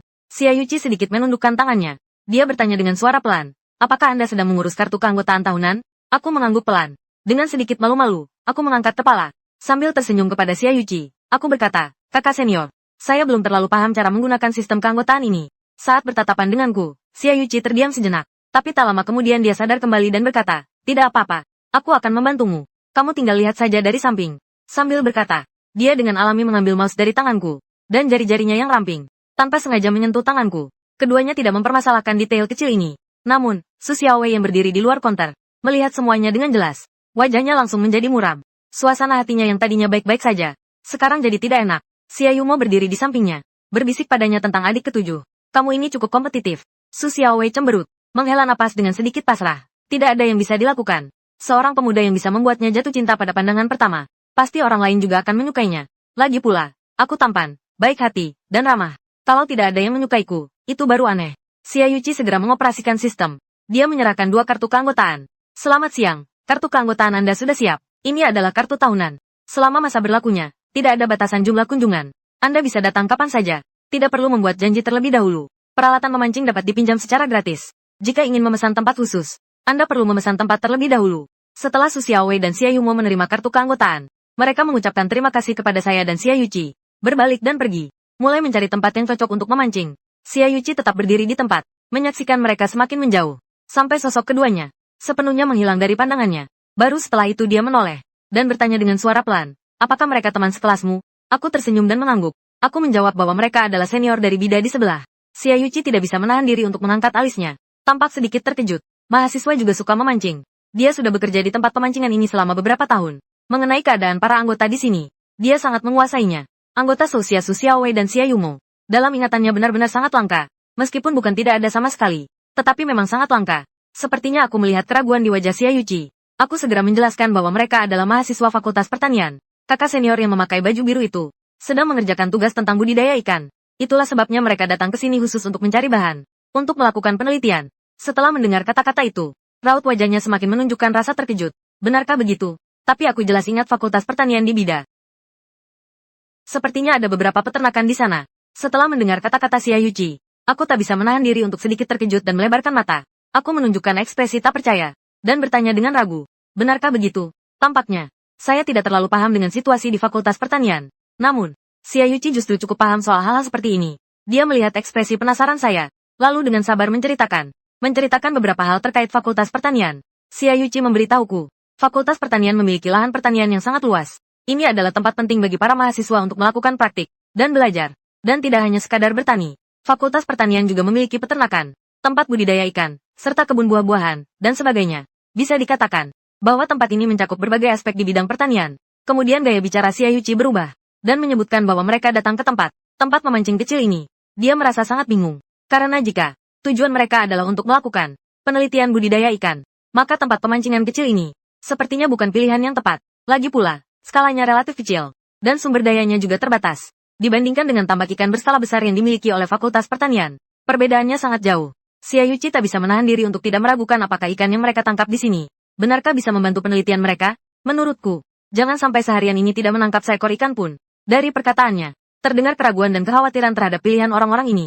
Gu Qinghan baru menyadari bahwa aku pindah pada hari ke-6. Dan sebelum itu, perhatiannya sepenuhnya terfokus pada emosi Chen Ze. Karena emosi Chen Ze yang mulai runtuh, Gu Qinghan khawatir dia akan melakukan hal-hal yang impulsif. Jadi dia sengaja mengambil cuti beberapa hari untuk membawa Chen Ze ke apartemen mewahnya di pusat kota untuk menemaninya selama 5 hari ini. Selama periode itu, dia berusaha menenangkan emosi Chen Ze agar dia bisa beristirahat dan pulih sepenuhnya. Namun, pada hari ke-6, kondisi fisik Chen Ze belum sepenuhnya membaik, meskipun dia bersikeras untuk kembali ke kelas. Namun, Gu Qinghan merasa sangat gelisah. Dia mulai menyadari bahwa efek samping yang dialami Chen Ze mungkin lebih parah dari yang ia bayangkan. Malam, Gu Qinghan berbaring di tempat tidur, berguling-guling dan sulit tidur. Pikirannya terus dipenuhi oleh wajah pucat dan tubuh lemah. Tubuhnya yang lemah, hal ini membuatnya semakin cemas. Tak sanggup lagi menahan siksaan insomnia, dia memutuskan untuk bangun. Seperti biasa, berjalan ke gazebo di taman di depan pintu rumah kecil di sebelah. Kamu sedang menikmati angin sepoi-sepoi di pagar. Taman di malam hari terasa sangat sunyi. Hanya terdengar desiran angin sepoi-sepoi yang menyapu dedaunan. Gu Qinghan diam-diam menatap jendela yang tertutup rapat. Lampu di dalam tidak menyala. Gelap gulita. Dia tak bisa menahan diri untuk tidak teringat akan kehidupan sebelumnya. Waktu yang kami habiskan bersama di ruangan itu, perasaan yang rumit dan tak terlukiskan meluap di hatinya. Gu Qinghan mengangkat tangannya untuk melihat jam tangannya. Waktu sudah lewat pukul 1 dini hari. Aku kira dia sudah tidur. Malam ini, Gu Qinghan berdiri di luar jendela, menerpa angin dingin sepanjang malam. Pagi hari berikutnya, sinar matahari menembus jendela dan menyinari wajah Gu Qinghan. Dia tidak tidur semalaman. Matanya merah. Setelah sarapan, dia perlahan berdiri untuk berangkat ke sekolah. Berdiri di depan gerbang, Gu Qinghan tampak sedikit gelisah. Dia sesekali melirik ke arah bangunan kecil di belakang. Sepertinya sedang menunggu seseorang. Waktu berlalu detik demi detik. Namun, sosok yang dikenalnya itu tak kunjung muncul. Alis Gu Qinghan perlahan berkerut. Sebuah rasa cemas mulai muncul di hatinya. Setiap pagi aku selalu berangkat pada jam ini. Mengapa hari ini begitu tidak biasa? Dia tak bisa menahan diri untuk tidak mulai berandai-andai. Apakah ada sesuatu yang terjadi? Tepat saat Gu Qinghan merasa cemas, sebuah mobil sedan hitam perlahan melaju ke pintu masuk. Melihat hal itu, Gu Qinghan bergegas menghampiri dan bersiap untuk naik ke dalam mobil. Namun, saat ia melihat sopir di kursi pengemudi, wajahnya langsung muram. Sopir ini bukanlah musuh yang dikenalnya, melainkan seorang yang tidak dikenalnya. Gu Qinghan mengerutkan kening. Dengan nada yang agak kaku, dia bertanya, "Kenapa kamu yang mengemudi? Di mana pamanmu?" Sopir baru yang baru saja dipindahkan. Sepertinya ada perbedaan dalam sikapnya terhadap Gu Qinghan. Tapi dia segera kembali tenang. Dengan hormat menjawab, "Nona, sopirmu sudah mengundurkan diri. Pengurus rumah tangga menyuruh saya untuk mengantar dan menjemput Anda mulai sekarang." Wajah Gu Qinghan menjadi muram. Dadanya naik turun. Dia turun dari mobil dengan marah, lalu berjalan cepat kembali ke villa. Pengurus tua kebetulan datang dari arah berlawanan. Mu Qinghan langsung mencengkeram lengan kepala pelayan. "Di mana Muski?"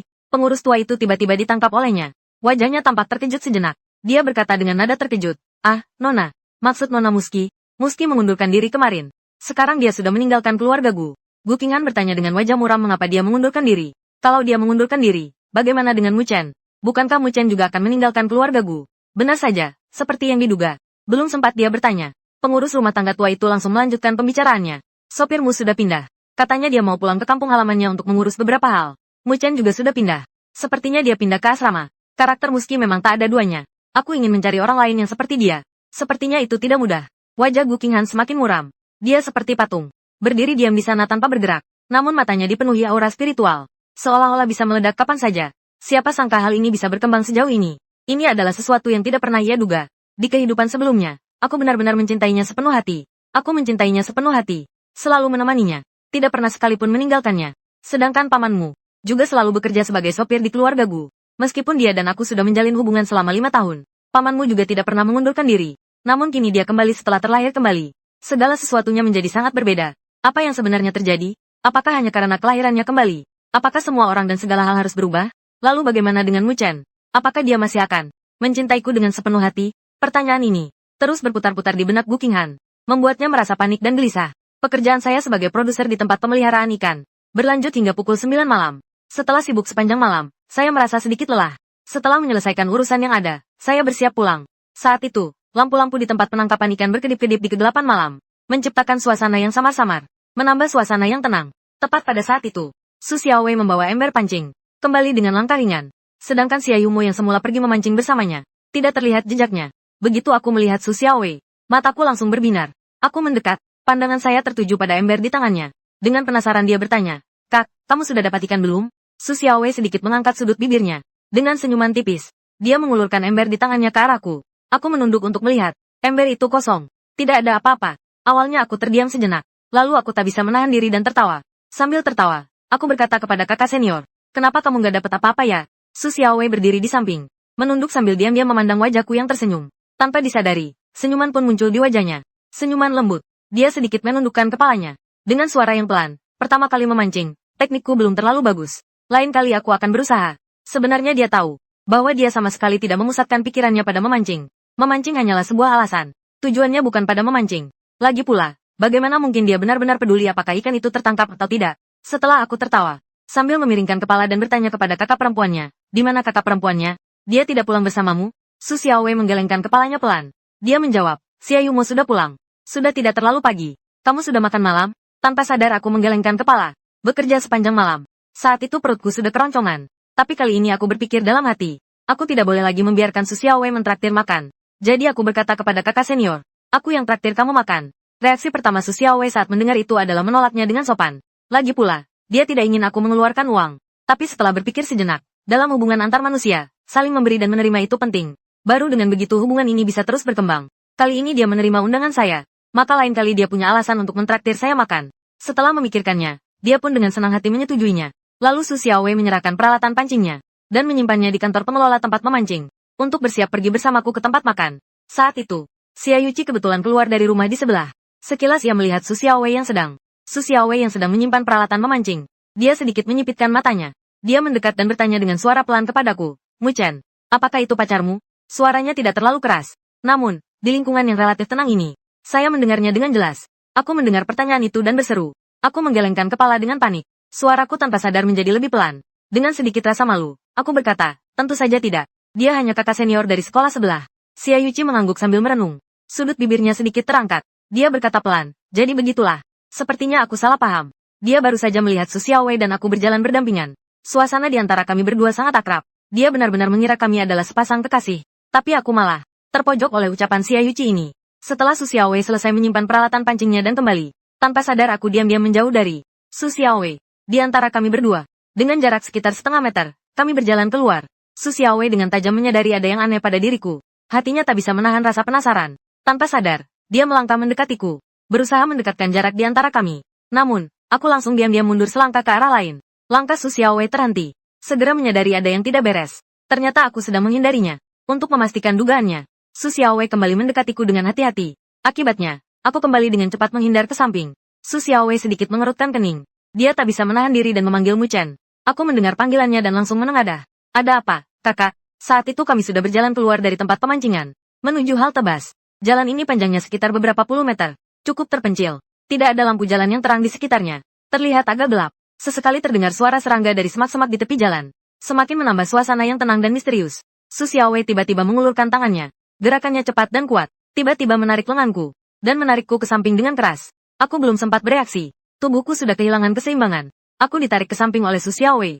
Dalam sekejap itu, hidungku mencium aroma lembut yang berasal dari tubuh Su Xiaowei.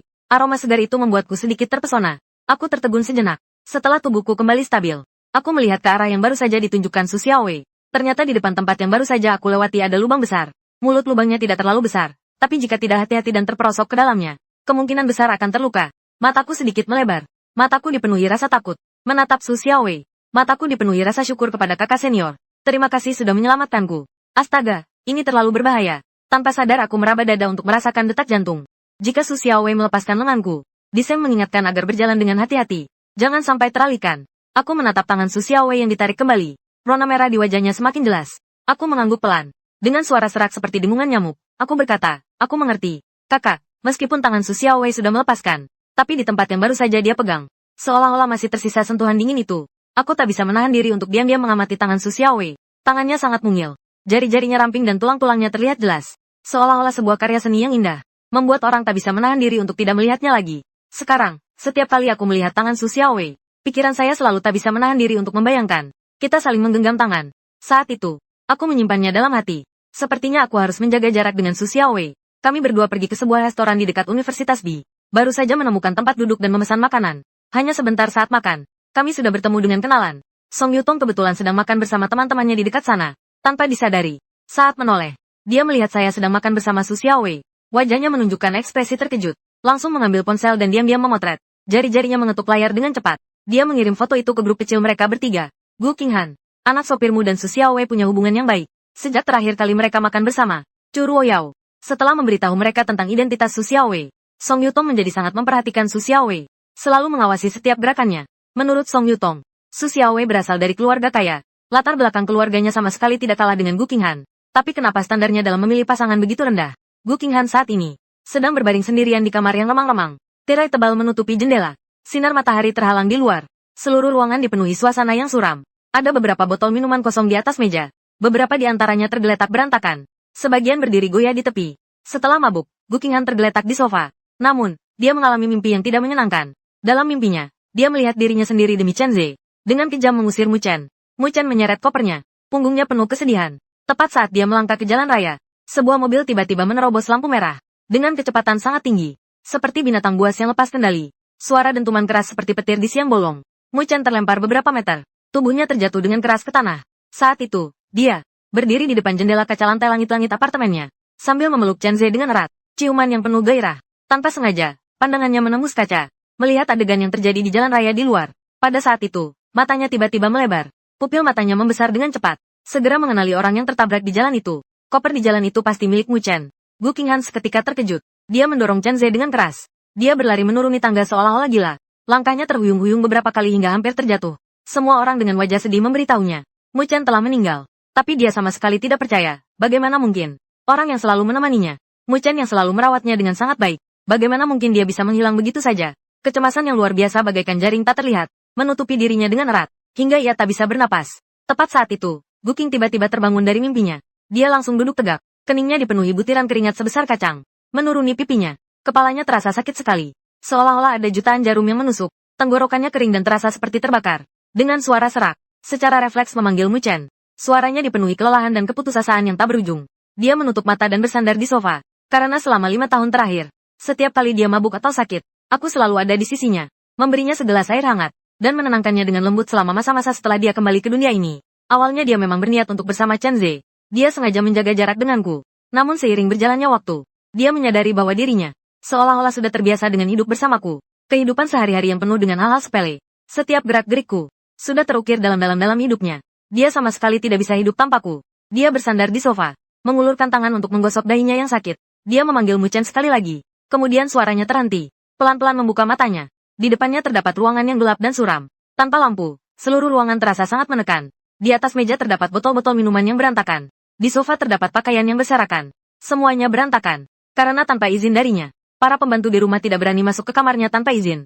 Hal ini membuat dunianya semakin terasa terisolasi. Dia teringat bahwa dia telah menenangkan Chen Ze selama beberapa hari. Setelah berusaha keras, akhirnya dia berhasil menenangkan Chen Ze, lalu pulang ke rumah dengan tubuh dan pikiran yang lelah. Dia mengira akan mendapatkan sedikit ketenangan. Ternyata Nyonya Gu kembali menanyainya, mengapa tidak pergi ke sekolah? Rangkaian kejadian ini membuatnya kelelahan. Gu Qinghan menutupi wajahnya, tiba-tiba tertawa di kegelapan. Tawanya penuh dengan kepahitan dan keputusasaan. Mengapa bisa seperti ini? Dia tidak mengerti. Di kehidupan sebelumnya aku juga minum obat, tapi aku tidak bertengkar dengannya. bahkan tidak pernah meminta apapun darinya.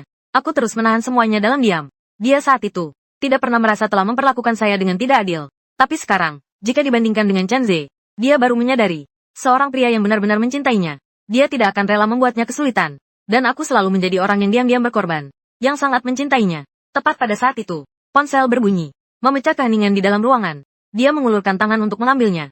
Song Yutong mengirimkan foto di grup bumi. Dengan mata masih mengantuk, dia mengkliknya. Wajahnya langsung muram. Di foto itu, aku dan Su Xiaowei sedang makan di restoran. Keduanya sedang berbincang dengan riang. Sebuah amarah yang tak terdefinisikan meluap di hati Gu Qinghan. Kenapa Mu Chen begitu dekat dengan Su Xiaowei? Dia menggenggam ponselnya erat-erat. Sendi jarinya memutih karena terlalu kuat menggenggam. Rasa cemas yang kuat dan ketegangan yang mendalam mulai tumbuh di dalam hatinya. Dia tiba-tiba menyadari bahwa dia mungkin benar-benar akan kehilangan Mu Chen. Setelah aku dan Su Xiaowei selesai makan, Su Xiaowei bersiap mengantarku kembali ke asrama. Dengan sedikit malu-malu, aku berkata bahwa sudah larut. Kakak, lebih baik kamu pulang dulu. Aku bisa pulang ke asrama sendiri. Saat ini, malam di luar jendela sudah larut. Pejalan kaki di jalanan semakin sepi. Aku mengangkat pandangan ke jam dinding. Jarum jam hampir menunjuk pukul 10. Aku memikirkan Su Xiaowei sebentar. Aku harus pulang sendirian dengan taksi. Hatiku dipenuhi rasa bersalah. Su Xiaowei menggelengkan kepalanya pelan. Dengan suara lembut dia menjawab, jalan sudah agak gelap pada jam segini. Aku akan menemanimu berjalan. Lagi pula, aku nanti akan pulang naik taksi. Tidak terburu-buru. Sambil berkata begitu, dia melangkah lebih dulu. Berjalan menuju arah Universitas A. Meskipun aku masih merasa bersalah, tapi melihat Su Xiaowei berjalan di depan, aku pun terpaksa berlari kecil beberapa langkah untuk mengejarnya. Sepanjang jalan, kami berjalan berdampingan. Sesekali berbincang dengan suara pelan. Lampu jalan yang redup di tepi jalan. Kadang-kadang memanjangkan bayangan kami. Kadang-kadang memendek. Tak lama kemudian kami tiba di bawah asrama. Su Xiaowei berhenti sejenak dan berkata pelan, sudah sampai. Cepat naiklah. Aku mengangkat kepala. Mataku penuh rasa syukur. Dengan tulus aku berkata, terima kasih, kakak. Terima kasih sudah membantu hari ini. Su Xiaowei melambaikan tangan dan berbalik pergi. Su Xiaowei tinggi, berkaki panjang, dan cantik. Sangat mencolok di tengah malam. Sejak dia menemani saya menuju asrama, sudah banyak pemuda yang lewat tak bisa menahan diri untuk menoleh. Tatapan mereka penuh dengan rasa ingin tahu dan iri. Aku menyadari tatapan-tatapan yang tertuju padaku. Aku hanya merasa tidak nyaman. Rona merah di wajahku semakin jelas. Di bawah asrama ini pada jam segini, di mana-mana terlihat pemandangan para gadis mengantar pacar mereka pulang. Orang-orang di sekitar secara alami menganggap Su Xiaowei dan aku sebagai pasangan. Namun sebenarnya, aku dan Su Xiaowei hanya sekadar senior dan junior yang akrab. Tidak ada hubungan khusus lainnya. Aku bergegas masuk ke gedung asrama. Sampai di depan pintu asrama. Saat membuka pintu, seorang teman sekamar mengangkat kepalanya dari depan komputer. Matanya berbinar dan langsung berseru, Mu Chen, pacarmu baru saja mengantarkan hadiah untukmu. Diletakkan di atas tempat tidurmu. Aku berdiri di ambang pintu dan langkahku tiba-tiba terhenti. Wajahku penuh dengan keterkejutan. Tanpa sadar, aku menunjuk diriku sendiri. Aku bertanya dengan bingung, pacarnya siapa? Aku benar-benar bingung. Kapan aku punya pacar? Bagaimana bisa aku sendiri tidak tahu? Saat itu, teman sekamar yang lain keluar dari kamar mandi. Sambil memegang handuk, sambil mengeringkan rambutnya, dia berjalan ke tepi tempat tidurku. Sambil memandang boneka kun-kun yang dibungkus dengan rapi. Matanya penuh dengan rasa iri. Mu Chen berseru, pacarmu sangat baik padamu. Sudah larut malam, tapi dia masih menyuruh kurir mengantarkan hadiah untukmu. Katanya, dengan sedikit rasa ingin tahu, dia bertanya padaku, Mu Chen, apakah pacarmu itu Gu Qinghan? Sebelumnya aku memotret Gu Qinghan saat dia sedang mengajar. Teman-teman sekamar di asrama sudah mendengarnya. Gu Qinghan biasanya pemarah, sombong dan dingin.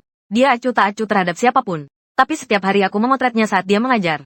Dia tak pernah marah. Bahkan ada yang melihatku turun dari mobil Gu Qinghan. Keduanya naik mobil bersama ke sekolah dan pulang. Tanda-tanda ini tak terhindarkan membuat orang berasumsi. Aku sama sekali tidak marah. Hanya sudut bibirku sedikit terangkat, menunjukkan senyuman tipis. Dengan sabar aku menjelaskan, tentu saja tidak. Foto tadi diambil karena kesalahpahaman. Saya tidak memiliki hubungan apapun dengan Nona Gu. Lagi pula, siapa sih Nona Gu itu? Dia berasal dari dunia yang sama sekali berbeda denganku. Sambil berbicara, saya berjalan ke tepi tempat tidur saya. Dengan lembut aku mengangkat kun yang dibungkus rapi itu. Kun dari atas tempat tidur. Aku mengamati boneka kun-kun di tanganku dengan saksama. Perasaan campur aduk meluap di dalam hatiku. Boneka kun-kun ini memang dibeli oleh Gu Qinghan. Karena di kehidupan sebelumnya, setelah aku dan Gu Qinghan menjalin hubungan, Gu Qinghan pernah memberiku boneka yang persis sama. Saat itu aku sangat senang. Aku sangat menyukai boneka kun-kun ini. Aku menyimpannya di samping tempat tidur dengan sangat berhati-hati. Setiap malam saat tidur, aku selalu memeluknya. Namun, hubungan ini akhirnya berakhir dengan tragis. Ketika aku diusir tanpa ampun oleh Gu Qinghan, boneka yang telah menemani saya selama 5 tahun ini, aku pun tak tega membawanya pergi. Memikirkan hal itu, aku menundukkan kepala sedikit. Lagi-lagi aku menatap boneka di tanganku. Kun-kun yang sama berwarna biru. Ukuran yang sama. Bahkan mereknya pun sama persis. Aku tak bisa menahan diri untuk mengulurkan tangan.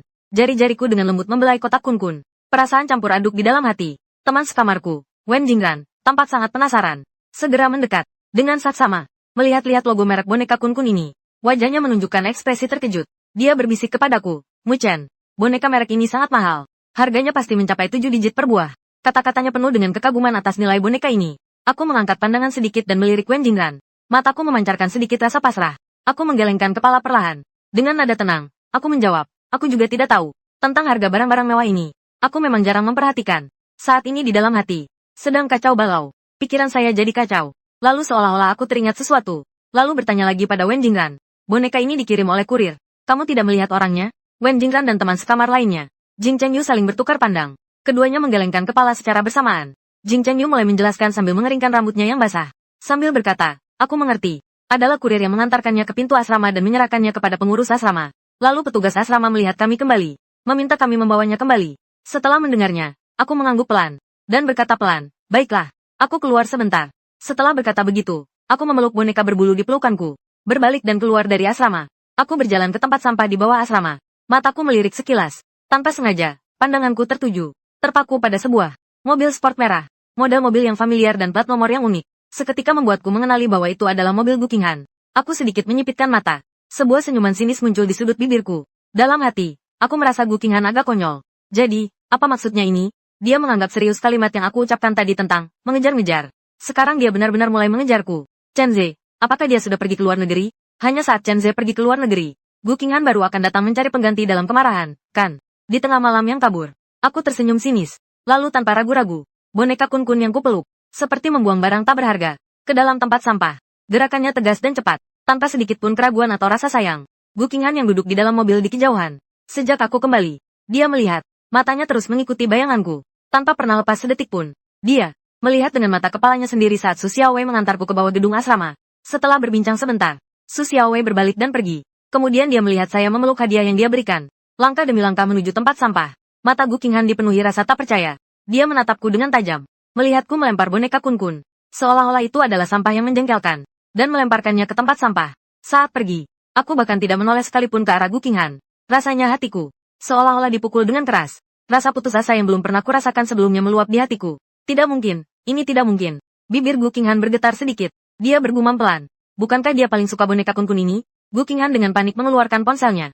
Jari-jarinya gemetar saat mengirim pesan kepadaku. Kenapa kamu pindah ke asrama?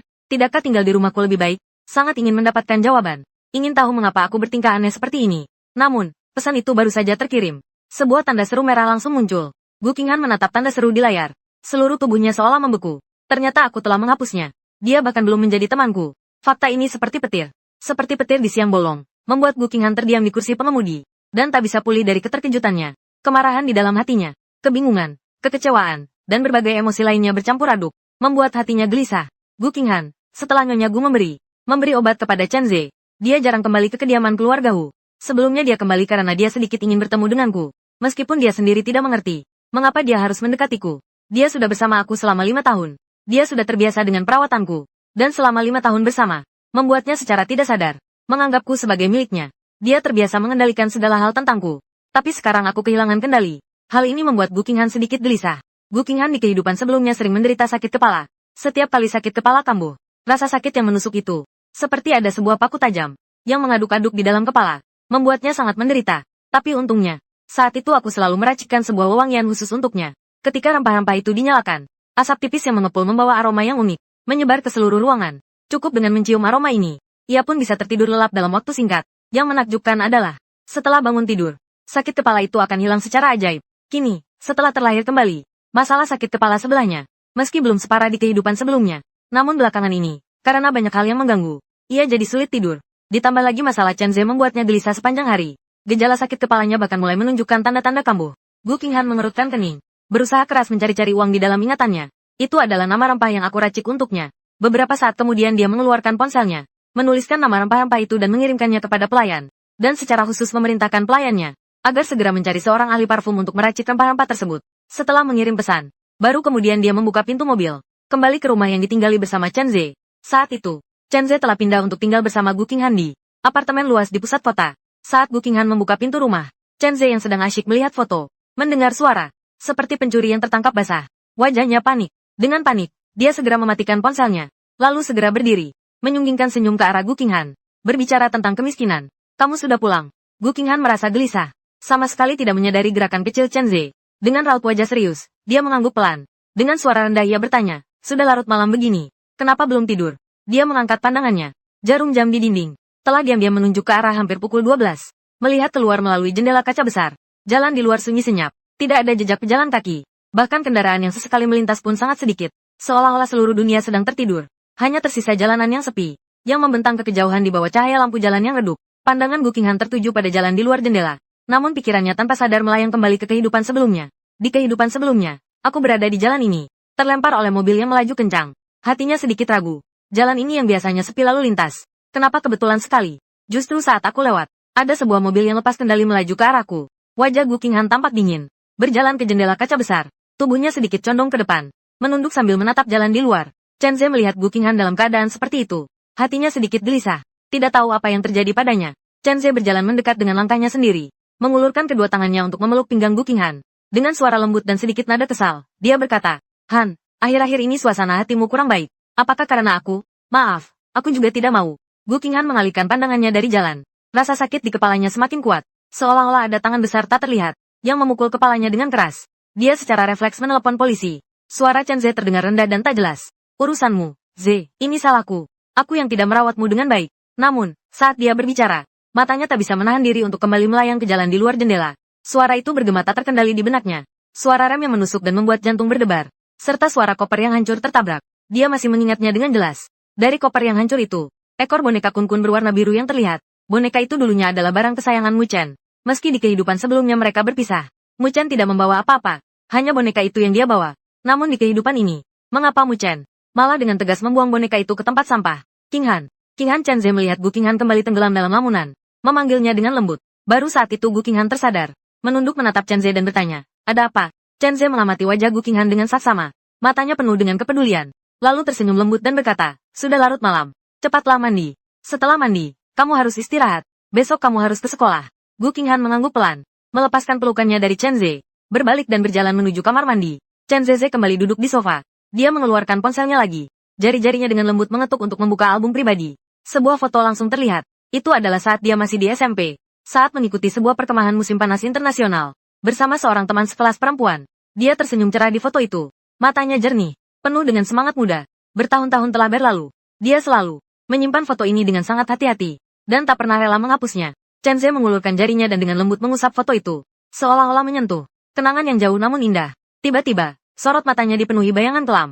Saat memikirkan hal-hal yang dilakukan Nyonya Gu padanya. Tanpa sadar, tangannya kembali menyentuh perutnya. Tatapan yang semula lembut, seketika berganti menjadi tatapan tajam.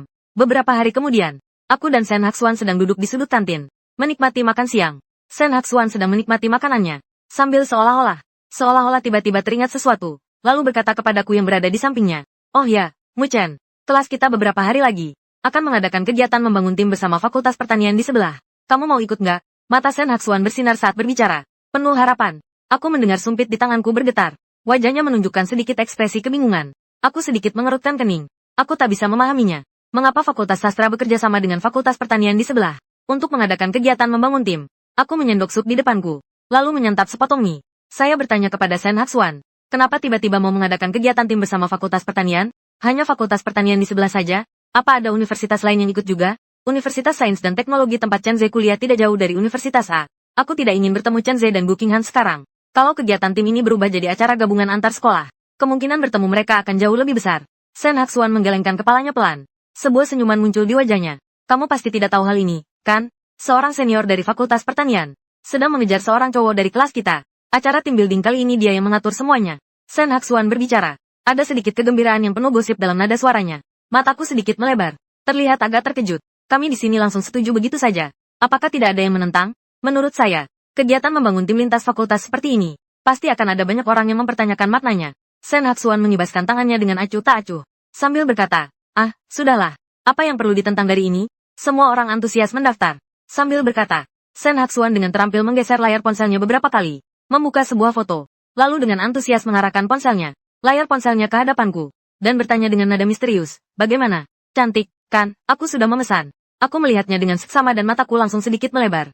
Tanpa sadar aku berseru, bukankah ini kakak Su? Sosok cantik di foto itu memang Su Xiaowei. Aku langsung mengenalinya. Begitu mendengarnya, Sen Haxuan langsung bersemangat. Dengan nada sedikit bersemangat, ia berkata kepada Mu Chen, ternyata kamu kenal Su Xiaowei. Shen Haxuan langsung melanjutkan dengan berkata sendiri. Tapi memang begitu. Katsukan terkenal sebagai penggemar berat. Penggemarnya di seluruh internet hampir mencapai puluhan juta. Wajar kalau kamu mengenalnya. Aku mendengarkannya. Aku menatap Shen Haxuan dengan mata terbelalak dan tercengang. Aku sama sekali tidak menyangka bahwa Su Xiaowei memiliki status seperti itu. Kakasu, dia ternyata masih tidak bisa menahan diri. Dan penggemarnya begitu banyak. Aku sendiri setiap hari berinteraksi dengan Su Xiaowei. Ternyata sama sekali tidak menyadarinya.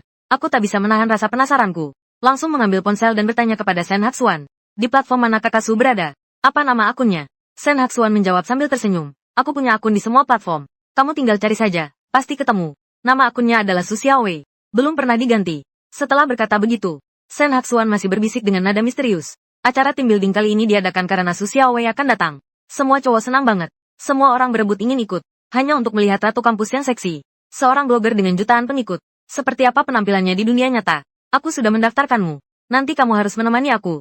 Kalau tidak, aku akan merasa sangat kesepian sendirian. Kata Shen Haxuan.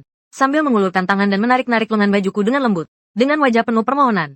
Sambil mencari akun Su Xiaowei di internet. Sambil tanpa sadar mengangguk dan berkata, baiklah, kita pergi bersama. Sebenarnya aku tidak suka mendaki. Aku tahu betul bahwa staminaku tidak terlalu bagus. Mendaki gunung adalah hal yang melelahkan bagiku. Tapi begitu mendengar Su Xiaowei akan ikut kegiatan team building ini, aku hampir tidak berpikir panjang. Saya langsung memutuskan untuk ikut. Tak lama kemudian, aku menemukan akun Su Xiaowei.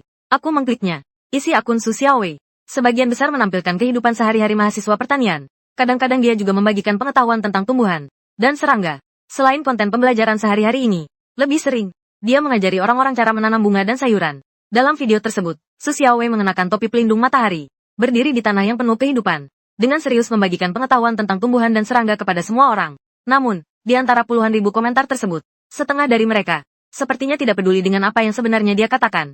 Mereka menulis komentar sesuka hati di kolom komentar. Aku menggeser kolom komentar dengan santai. Melihat konten-konten ini, saya tak bisa menahan tawa.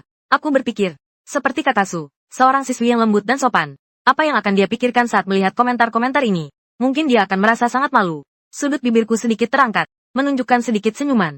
Lalu mengirimkan tangkapan layar akun tersebut kepada Su Xiaowei, dan menyertakan stiker lucu. Kak, aku sudah menemukanmu. Su Xiaowei segera membalas pesanku. Bagaimana kamu tahu aku punya akun? Su Xiaowei melihat pesan yang aku kirim. Hatinya langsung merasa sedikit malu. Karena saat dia membuat akun ini, tepat saat dia baru masuk kuliah, dan dengan keras kepala memilih jurusan pertanian, akhirnya orang tuanya menghentikan uang saku. Saat itu dia berpikir, mungkin bisa mendapatkan penghasilan tambahan dari internet, untuk membantu biaya hidup, agar akunnya cepat populer. Dia mengikuti saran teman-temannya, mengenakan pakaian yang sejuk. Terkadang dia juga mengenakan rok pendek JK yang disukai para pria. Setiap hari saat merekam video, dia selalu memilih sudut yang bagus dengan cermat. Bahkan kedua tangannya yang berotot, juga menjadi fokus dalam close-up.